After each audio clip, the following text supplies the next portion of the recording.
Hello అండి, వీడియోలో diploma C20 C23 regulation EC వాళ్ళకండి నెట్వర్క్ అనాలిసిస్ సబ్జెక్ట్ యొక్క ఇంపార్టెంట్ క్వశ్చన్స్ చూద్దాం. ఓకే, ఇక్కడ నేను రాసే వెయిటేజ్ మాత్రం C23 రెగ్యులేషన్ వాళ్ళకి. Mesh current and node voltage analysis first unit weightage 26 marks. ఇవి షార్ట్స్. ఓకే, ఇవి షార్ట్స్, ఇవి ఎస్ఎస్. 2 షార్ట్స్ 2 ఎస్ఎస్ వస్తాయి. Network theorems second unit weightage 26 marks, 2 shorts 2 SS. Third unit resonance weightage 16 marks, 2 shorts 1 SA. Fourth unit transient analysis Laplace transforms and it applications weightage 26 marks, 2 shorts 2 SS. Fifth unit వచ్చి filters and attenuators weightage 16 marks, 2 shorts 1 SA. ఇది ఇక్కడ నేను రాసింది C23 regulation వాళ్ళకి. But C20 C23 regulation వాళ్ళకి ఇద్దరికి కూడా ఎవరికైతే నెట్వర్క్ అనాలిసిస్ సబ్జెక్ట్ ఇంకా కంప్లీట్ అవ్వలేదో వాళ్ళకి ఈ వీడియో చాలా యూజ్ అవుతుంది. నేను ఎలా అయితే చెప్తానో, ఏవైతే చదవమన్నానో అంతవరకు చదవండి, మీకు ఈజీగా సబ్జెక్ట్ అయిపోతుంది. అంటే స్కోరింగ్ రాకపోవచ్చు, బట్ సబ్జెక్ట్ అయితే క్లియర్ అవుతుంది. ఇప్పుడు ఏ యూనిట్ నుంచి ఏమేమి ప్రిపేర్ అవ్వాలో చెప్తానండి. ఫస్ట్ యూనిట్ ఏమన్నాము? Mesh current and node voltage analysis అన్నాం కదా. ఈ యూనిట్ వెయిటేజ్ వచ్చి 26 మార్క్స్. అలాగే C20 వాళ్ళకి కూడా ఈ యూనిట్ నుంచి వెయిటేజ్ ఎక్కువే ఉంది, ఒక 10 మార్క్స్ క్వశ్చన్ ఉంటుంది. ఇక్కడ ఏం చేస్తారంటే మనకున్నది షార్ట్స్ 4 షార్ట్స్. ఏంటి ఆ 4 షార్ట్స్ అంటే branch, node, junction. Okay, first unit నుంచి డెఫినిషన్స్ చదవండి. డెఫినిషన్స్ అంటే అవి కూడా ఎక్కువేమి లేవు. బ్రాంచ్ అంటే ఏంటి, నోడ్ అంటే ఏంటి, జంక్షన్ అంటే ఏంటి, అలానే ఒక సర్క్యూట్ అండ్ లూప్ అంటే ఆ డెఫినిషన్ చదవండి. అది థియరీయే, మీకు ప్రాబ్లమేటిక్ ఏం కాదు. ఓన్లీ డెఫినిషన్స్ రాస్తే సరిపోతుంది. అదొక షార్ట్. నెక్స్ట్ సెకండ్ షార్ట్ వచ్చేప్పటికి ఒక నెట్వర్క్ ఇచ్చి ఆ నెట్వర్క్కి మెష్ ఈక్వేషన్స్ అనేవి ఎలా ఫైండ్ అవుట్ చేస్తాము అని. అంటే ఒక నెట్వర్క్కి ఎన్ని మెష్ ఈక్వేషన్స్ రాయొచ్చు. ఫర్ ఎగ్జాంపుల్ ఇలా ఒక మనకి ఈక్వేషన్ ఉంది. ఓకే, ఇలా ఇక్కడ ఎన్ని లూప్స్ ఉన్నట్టు? ఇదొక లూపు, ఇదొక లూపు. అంటే ఎన్ని ఈక్వేషన్స్ వస్తాయి? ఇదొక మెష్ ఈక్వేషన్స్ వస్తాయి. ఇలా ఇస్తే ఒక నెట్వర్క్ అంటే ఇక్కడ కాంపోనెంట్స్ ఉంటాయిలేండి, బట్ ఈ షేప్ ఉంటే ఎన్ని లూప్స్ ఉన్నాయి? 2 లూప్స్ ఉన్నాయి. అంటే ఎన్ని మెష్ ఈక్వేషన్స్ వస్తాయి? 2 మెష్ ఈక్వేషన్స్ వస్తాయి. బట్ ఇదే మనం ఒక ఫార్ములాతో రిప్రజెంట్ చేయాలి. Number of mesh equations find out చేయాలంటే ఎలా వేస్తాము? Number of mesh equations M equal to B minus N+1. B అంటే నెంబర్ ఆఫ్ బ్రాంచెస్, N అంటే number of principal nodes plus 1 చేయాలి. మరి ఈ బ్రాంచ్ ఎన్ని బ్రాంచ్లు ఉన్నాయి, అలానే ఎన్ని నోడ్స్ ఉన్నాయి ఎలా తెలుస్తాయి అంటే ఈ డెఫినిషన్ చదివినప్పుడు ఈ డెఫినిషన్ యొక్క మీనింగ్స్ అనేవి మీకు అర్థమైతే ఇక్కడ మీకు ఒక సర్క్యూట్కి ఆర్ నెట్వర్క్కి ఎన్ని బ్రాంచెస్ ఉన్నాయి, ఎన్ని నోడ్స్ ఉన్నాయో తెలుస్తుంది. నేను ఇవన్నీ డీటెయిల్డ్గా చెప్పాను. ఓకే, ఎవరైతే నా ఛానల్ని ఇంకా చూడలేదో ఒక్కసారి నెట్వర్క్ అనాలిసిస్ సబ్జెక్ట్కి వెళ్ళి ప్రతి ఒక్కటి చెప్పానండి. మ్యాక్సిమం సిలబస్ మొత్తం కంప్లీట్ చేశాను. C23 అలానే C20 వాళ్ళకి ఇద్దరికి యూజ్ అవుతుంది. ఓకే, ఒకసారి మీకు చూస్తే మీకు క్లారిటీ వస్తుంది. ఈజీగానే అర్థమయ్యేలాగానే చెప్పాను. మెష్ ఈక్వేషన్స్ ఫైండ్ అవుట్ చేయాలంటే ఈ ఫార్ములా యూజ్ చేయాలి.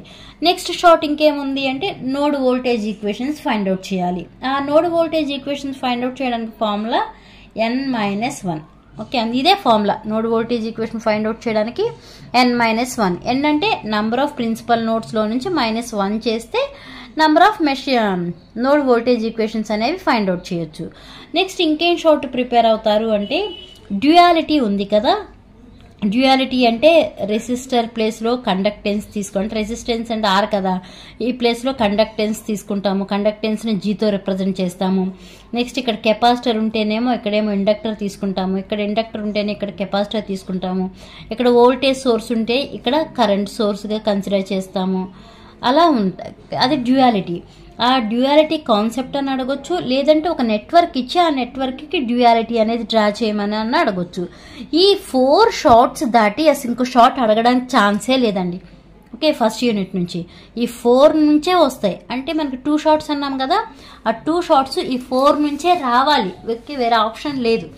నెక్స్ట్ 2 ఎస్ఎస్ అన్నాం కదా, ఆ 2 ఎస్ఎస్ కూడా దేని నుంచి వస్తాయంటే మనకి ఫస్ట్ యూనిట్లో ఉన్నదే 2 ఎస్ఎస్. దేని నుంచి ఆ 2 ఎస్ఎస్ అంటే ఇచ్చిన నెట్వర్క్కి మెష్ ఈక్వేషన్స్ ఫైండ్ అవుట్ చేసి వాటిని మ్యాట్రిక్స్ ఫామ్లో అరేంజ్ చేసి, ఆ అరేంజ్ చేసిన తర్వాత మనకి క్రామర్స్ రూల్ అనేది యూజ్ చేయాలి. ఓకే, క్రామర్స్ రూల్ యూజ్ చేసి వోల్టేజెస్ అనేవి ఫైండ్ అవుట్ చేయాలి. అది మీకు ఒక ఎస్సే. సెకండ్ ఎస్సే ఏంటిది, node voltage equations. Same procedure, node voltage equations రాసి దానికి వోల్టేజెస్ ఎలా ఫైండ్ అవుట్ చేస్తామంటే ఈ క్రామర్స్ రూల్ యూజ్ చేసి ఫైండ్ అవుట్ చేస్తాం. ఇది మీరు ప్రిపేర్ అయితే ఫస్ట్ యూనిట్లో 26 మార్క్స్ వచ్చేస్తాయి. ఓకేనా, ఎక్కువ కష్టపడాల్సిన అవసరం లేదు. మీకేంటంటే ఇప్పుడు నుంచి అయినా స్టార్ట్ చేయండి. రేపు April 1 నుంచి మీకు ఎగ్జామ్స్ ఉన్నట్టున్నాయి కదా. ఓకే, ఇప్పటి నుంచి స్టార్ట్ చేసినా ఎక్కువ సిలబస్లు ఎక్కువ ప్రిపేర్ అవ్వకోకుండా జస్ట్ ఏదైతే నేను చెప్తున్నానో అంతవరకు ప్రిపేర్ అవ్వండి. కన్ఫామ్గా సబ్జెక్ట్ అయిపోతుంది. ఓకేనా, ఇక్కడ ఈ ఫస్ట్ యూనిట్ నుంచి మాత్రం అంటే ఫస్ట్ యూనిట్లో ఉన్నదే చాలా తక్కువ. మీకు ప్రాక్టీస్ చేయాలంటే నెంబర్ ఆఫ్ ప్రాబ్లమ్స్ ఉండొచ్చు. సరే, మీకు కరెంట్లు అవన్నీ ఫైండ్ అవుట్ చేయడం రాదు, అప్పుడు ఏం చేస్తారు, అట్లీస్ట్ వోల్టేజ్ అలానే మెష్ ఈక్వేషన్స్ ఎలా రాయాలో అన్నా నేర్చుకోండి. అవి రాయాలి అంటే మనకి డైరెక్షన్స్ అనేవి తెలియాలి. ఎటు వెళ్తే ఎక్కడ మైనస్ తీసుకుంటున్నారు, ఎక్కడ ప్లస్ తీసుకుంటున్నారు అని ఆ డైరెక్షన్స్ అన్నా తెలియాలి. ఇంకా నేను ఇచ్చేది అంటే చాయిస్ అనేది తీసుకోవద్దు. ఓకే, ఇంకా కరెక్ట్గా చెప్పాలి అంటే ఫస్ట్ యూనిట్ నుంచి చాయిస్ ఏమీ తీసుకోకుండా, బట్ నంబర్ ఆఫ్ ప్రాబ్లమ్స్ ఉంటాయి కాబట్టి మీరు కాన్సెప్ట్ అనేది మీకు రావాలి. ఏదో ఒక్క ప్రాబ్లం మీరు ప్రిపేర్ అయ్యారనుకోండి, అదే ప్రాబ్లం రాదుగా. ఓకే, ఒక్క ప్రాబ్లం ఇదే ప్రాబ్లం వచ్చిందా మనం చెప్పలేము. మీకు కాన్సెప్ట్ అర్థమైతే మెష్ ఈక్వేషన్స్ ఎలా ఫైండ్ అవుట్ చేయాలి అంటే KVL ఎలా అప్లై చేయాలి, KCL ఎలా అప్లై చేయాలి, ఇవి ఫండమెంటల్. ఫస్ట్ చాయిస్ తీసుకోవద్దు. అంటే 26 మార్క్స్ మీకు అక్కడ వచ్చేస్తాయిగా. ఏదో కొంచెం అటు ఇటుగా మిస్టేక్ చేశారనుకోండి, ఎన్ని మార్క్స్ వస్తాయి, 20 మార్క్స్ వేసుకోండి. నేనే తీసేస్తున్నాను, 6 మార్క్స్ తీసేస్తున్నాను, 20 మార్క్స్ వేసుకోండి. ఓకే, ఇంకో 10 వస్తే మీకు ఈజీగా సబ్జెక్ట్ అయిపోతుంది కదా. ఏది ఇంటర్నల్ మీకు కరెక్ట్గా ఉండాల్సిన ఇంటర్నల్స్ ఉంటే. నెక్స్ట్ ఏంటి, సెకండ్ యూనిట్ నెట్వర్క్ థీరమ్స్. ఆ నెట్వర్క్ థీరమ్స్ కూడా ఎంత ఉంది వెయిటేజ్, 26 మార్క్స్ ఉంది. సెకండ్ యూనిట్ నెట్వర్క్ థీరమ్స్ ఎన్ని వెయిటేజ్ ఉంది, 26 మార్క్స్. దానిలో షార్ట్స్ ఏం ప్రిపేర్ అవుతారు అంటే థీరమ్స్ ఉన్నాయి కదా, ఆ థీరమ్స్ స్టేట్మెంట్స్ ప్రిపేర్ అవ్వండి. ఓకే, సెకండ్ యూనిట్ నుంచి shorts only theorems statements prepare అవ్వండి. నెక్స్ట్ ఆ థీరమ్స్కి సంబంధించిన అడ్వాంటేజెస్ లిమిటేషన్స్ కూడా చూడండి. థీరమ్స్ మీరు ప్రాబ్లమ్స్కి వెళ్ళొద్దు. ఓకే, ప్రాబ్లమ్స్కి వెళ్ళకుండా only theorems statements, advantages, limitations చూడండి. అది ఫస్ట్ క్వశ్చన్. సెకండ్ క్వశ్చన్ ఏం చేస్తారంటే star to delta, delta to star formulas ఉన్నాయి కదా, ట్రాన్స్ఫార్మేషన్, లేదంటే దాని మీద చిన్న ప్రాబ్లం, అవి కూడా ఈజీగానే ఉన్నాయి. ఓకే, అది ప్రిపేర్ అవ్వండి. ఆ 2 షార్ట్స్ ప్రిపేర్ అవ్వండి చాలు. ఏదన్నా ఒకటి స్టార్ టు డెల్టా ప్రిపేర్ అయినా, లేకపోతే డెల్టా టు స్టార్ ప్రిపేర్ అయినా, ఏదన్నా ఒకటి ప్రిపేర్ అయితే చాలు. ఇంకోటి ఆటోమేటిక్గా మీకు ఈజీగానే అర్థమవుతుంది. ఒకటి ఏం చేస్తారు, theorem statements, only statements, advantages, limitations, అది ఫస్ట్ షార్ట్. సెకండ్ షార్ట్ ఏమో star to delta, delta to star. అవి ట్రాన్స్ఫర్మేషన్ ఫార్ములాస్ మీకు తెలిసినాయి అంటే ప్రాబ్లం ఇచ్చినా చేస్తారులేండి. అది ఎస్ఏస్కి వచ్చేప్పటికి 2 ఎస్ఏస్ వస్తాయి కదా, అన్ని థీరమ్స్ వద్దు. ఓన్లీ ఏమేమి ప్రిపేర్ అవుతారు, థెవెనిన్స్ థీరం ఒకటి, నెక్స్ట్ సూపర్ పొజిషన్ థీరం ఒకటి. ఈ 2 ప్రిపేర్ అవ్వండి.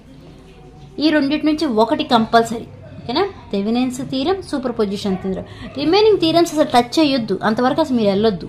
Okay, only Thevenin, super position, ఈ 2 ప్రిపేర్ అవ్వండి. ఈ రెండిట్లో ఒక క్వశ్చన్ కన్ఫామ్గా ఉంటుంది. ఓకేనా, ఇది second unit. Next third unit resonance నుంచి మనకి వెయిటేజ్ ఎంత అన్నాము, 16 మార్క్స్ అన్నాం. అంటే 2 షార్ట్స్ 1 ఎస్ఏ అన్నాం కదా. షార్ట్స్కి వచ్చేప్పటికి ఓన్లీ 1 షార్టే ప్రిపేర్ అవ్వండి థర్డ్ యూనిట్ నుంచి. ఏంటి ఆ 1 షార్ట్ అంటే conditions for series resonance and parallel resonance. Third unit నుంచి ఓన్లీ 1 షార్టే conditions for series resonance and parallel resonance prepare అవ్వండి. ఆ కండిషన్స్ మీరు ప్రిపేర్ అయినప్పుడు ఒక్కసారి just state the conditions for series resonance లేకపోతే state the conditions for parallel resonance అడుగుతారు. ఏదైనా ఒకటి అలా అడగలేదనుకోండి, compare series resonance and parallel resonance అడుగుతారు. Okay, compare series resonance and parallel resonance. ఆ series resonance, parallel resonance comparison అడిగినప్పుడు మీరు ఆల్రెడీ ప్రిపేర్ అయ్యారు. ఏం ప్రిపేర్ అయ్యారు, కండిషన్స్ ప్రిపేర్ అయ్యారు కదా. ఏదైతే మీరు కండిషన్స్ ప్రిపేర్ అయ్యారో ఆ కండిషన్సే ఇలా పాయింట్ వైజ్ పెట్టి సిరీస్ కండిషన్స్ ఇక్కడ, ప్యారలల్ కండిషన్స్ ఇక్కడ, ఇలా రాయండి చాలు. ఓకేనా? ఆ ఒక్క షార్టే ప్రిపేర్ అవ్వండి థర్డ్ యూనిట్ నుంచి.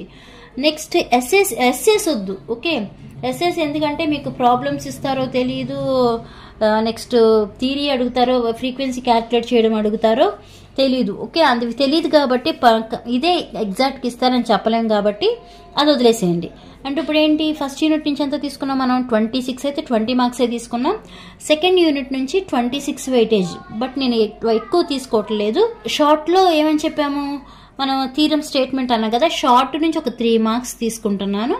అలానే ఎస్ఎస్ నుంచి కూడా మామూలుగా అయితే ఎస్ఎస్ ఎన్ని 2 ఎస్ఎస్ అంటే 20 మార్క్స్, 20 తీసుకోను, ఓన్లీ నేను 10 కూడా కాదు 5 తీసుకుంటున్నా. ఓకే, అంటే మీరు రాస్తారో రాయరో తెలియదు కదా, అంటే మీ ప్రిపరేషన్ ఎలా ఉంటుందని నేను అందుకే 5 మార్క్సే తీసుకున్నాను. ఓకే, ఫస్ట్ యూనిట్ 20, ఇక్కడ 3, ఇక్కడ 5. ఇవేంటి, ఇవి ఫస్ట్ యూనిట్ నుంచి, ఈ 2 కలిపాం సెకండ్ యూనిట్ నుంచి. నెక్స్ట్ థర్డ్ యూనిట్ నుంచి 2 షార్ట్స్, బట్ 1 షార్ట్ ఒక 3 మార్క్సే వేస్తున్నాను నేను థర్డ్ యూనిట్ నుంచి. ఓకేనా? నెక్స్ట్ ఫోర్త్ యూనిట్ చూసుకుంటే మనకి వెయిటేజ్ ఏమని చెప్పాము, 26 మార్క్స్ అని చెప్పాము. 2 షార్ట్స్ 2 ఎస్ఎస్. ఓకే, ఆ 2 షార్ట్స్ కూడా ఎగ్జాక్ట్గా ఇదే వస్తుంది అని చెప్పలేము, కానీ ఒకటి చెప్తాను ఏంటంటే, కొన్ని ఫంక్షన్స్ ఇచ్చి లాప్లేస్ ట్రాన్స్ఫార్మ్లో రాయి కానీ, అయితే ఇన్వర్స్ లాప్లేస్ ట్రాన్స్ఫార్మ్లో కానీ అది అడగొచ్చు. అది కూడా అమ్మో ఏది కన్ఫామ్గా మనకి ఇది అని తెలియనప్పుడు ఎందుకు అంటారా, షార్ట్స్ వదిలేసేయండి. ఓకే, ఫోర్త్ యూనిట్ నుంచి షార్ట్స్ వదిలేసి ఓన్లీ ఎస్ఎస్ఏ ప్రిపేర్ అవ్వండి. ఎన్ని ఎస్ఎస్ వస్తాయని చెప్పాను, 2 ఎస్ఎస్ వస్తాయని చెప్పాను కదా. ఆ 2 ఎస్ఎస్లో ఏం ప్రిపేర్ అవుతారు అంటే, explain the DC response. Okay, DC response of RL ఉంది, ఆర్ఎల్సి ఉంది, ఆర్సి ఉంది కదా. ఈ డీసీ రెస్పాన్స్ ప్రిపేర్ అవ్వండి. ఓకేనా? దీనికి రిలేటెడ్ ప్రాబ్లమ్స్ ఉన్నాయి, బట్ ప్రాబ్లమ్స్ ప్రిపేర్ అయిన వాళ్ళు ప్రిపేర్ అవ్వండి. ప్రిపేర్ అవ్వలేని వాళ్ళు only theory, DC response of RL, RLC, RC ఇవి ప్రిపేర్ అవ్వండి. ఓకే, అంటే ఇప్పుడు నేను ఫోర్త్ యూనిట్ నుంచి ఎంత ఎస్ఎస్ 20 మార్క్స్ కదా, 20 వేయట్లేదు, ఓన్లీ నేను ఇక్కడ కూడా 5 మార్క్సే వేస్తున్నా. ఓకే, ఇక్కడ కూడా 5 మార్క్సే వేస్తున్నా. నెక్స్ట్ ఏంటి, ఫిఫ్త్ యూనిట్ నుంచి ఎంత ఉంది మనకి వెయిటేజ్, 16 మార్క్స్ అంటే 2 షార్ట్స్ 1 ఎస్ఏ. షార్ట్స్కి వచ్చేప్పటికి ఏమేమి ఉన్నాయి అసలు, పాసిబుల్ ఉన్నదే మనకి neper, decibel, characteristics impedance, propagation constant, attenuation, ఇవి డెఫినిషన్స్ ఉన్నాయి. ఆ డెఫినేషన్స్ ప్రిపేర్ అవ్వండి. ఇంకేం డెఫినేషన్స్ ఉన్నాయంటే, low pass filter, high pass filter, band pass filter, band stop filter ఉన్నాయి కదా. ఈ డెఫినేషన్స్ అన్నీ కూడా ప్రిపేర్ అవ్వండి. అవి మీకు చెప్పడానికి అంత చెప్తున్నాను కానీ, జస్ట్ లో పాస్ అంటే లో ఫ్రీక్వెన్సీస్ని మాత్రమే పాస్ చేస్తుంది, హై పాస్ అంటే హై ఫ్రీక్వెన్సీస్ని మాత్రమే పాస్ చేస్తుంది. మరి లో ఫ్రీక్వెన్సీస్ ఏమవుతాయి, లో ఫ్రీక్వెన్సీస్ అనేవి అటెన్యూయేట్ చేసేస్తాం, అంటే రిజెక్ట్ చేసేస్తాం, వాటిని కన్సిడర్ చెయ్యం. అలానే బ్యాండ్ పాస్ అనుకోండి, ఈ పర్టికులర్ బ్యాండ్లో ఉన్న సిగ్నల్స్ మాత్రమే, ఈ పర్టికులర్ బ్యాండ్లో ఉన్న ఫ్రీక్వెన్సీస్ మాత్రమే అలో చేస్తుంది. అదే బ్యాండ్ స్టాప్ ఇటు లో ఫ్రీక్వెన్సీ హై ఏమున్నా కూడా రిజెక్ట్ చేసేస్తుంది, అంటే అటెన్యూయేట్ చేసేస్తుంది. ఓన్లీ ఈ పర్టికులర్ బ్యాండ్లో ఉన్న వాటిని మాత్రమే పాస్ చేస్తుంది. ఇంకేం చెప్పొచ్చు, బ్యాండ్ స్టాప్ అంటే ఈ పర్టికులర్ బ్యాండ్లో ఉన్న ఫ్రీక్వెన్సీని మాత్రమే, ఈ సిగ్నల్స్ మాత్రమే స్టాప్ చేస్తుంది. ఇటు లో ఫ్రీక్వెన్సీస్ని పాస్ చేస్తుంది, ఇటు హై ఫ్రీక్వెన్సీ సిగ్నల్స్ కూడా పాస్ చేస్తుంది. ఈజీగానే ఉంది కదా అది. నెక్స్ట్ ఇవి షార్ట్స్ ప్రిపేర్ అవ్వండి చాలు. ఎస్ఎస్కి వచ్చి ఏం ప్రిపేర్ అవుతారంటే, మనకి constant K low pass high pass filters ఉన్నాయి. Okay, constant K low pass high pass filters, అలానే T and pi type attenuators ఉన్నాయి. ఇవి ప్రిపేర్ అవ్వండి.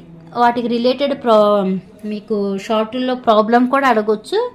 ఓకే, మొత్తం ఇప్పుడు మనకి వెయిటేజ్ ఎంత అని చెప్పాము, ఫిఫ్త్ యూనిట్ నుంచి 16 మార్క్స్ కదా. 16 మార్క్స్కి నేను 10 మార్క్స్ వేస్తున్నా. ఇప్పుడు యాడ్ చేసుకోండి, ఈ యొక్క 20 + 10 30, 35 × 5 40, 46 వస్తున్నాయి కదా. ఇవన్నీ కూడా ఏంటి, నేను చాలా తక్కువ మార్క్స్ వేస్తే ఇలా 46 మార్క్స్ అనేవి వచ్చినాయి. ఓకే, ఎంత తక్కువగా వేసుకుని ఎంత మార్క్స్ వస్తున్నాయి మనకి, 46 మార్క్స్ వస్తున్నాయి. ఇప్పుడు నేను ఏదైతే స్ట్రాటజీ అంటే ఏదైతే ఎలా ప్రిపేర్ అవ్వాలో చెప్పానో అది ఇప్పటి నుంచి ఎవరైతే భయం అని అనుకుంటున్నారో ఇప్పటి నుంచి స్టార్ట్ చేయండి. ఈజీగా అయిపోతుంది సబ్జెక్ట్. ఈ అటెంప్ట్లో మీకు రేపు ఏప్రిల్లో ఉన్నాయి కదా ఎగ్జామ్స్, ఆ ఎగ్జామ్స్లో అందరికీ అయిపోవాలని కోరుకుంటున్నాను. ఈ వీడియో మీకు అర్థమైందా? అర్థమైతే లైక్ చేయండి, షేర్ చేయండి, అలానే సబ్స్క్రైబ్ చేయండి. Thanks for watching.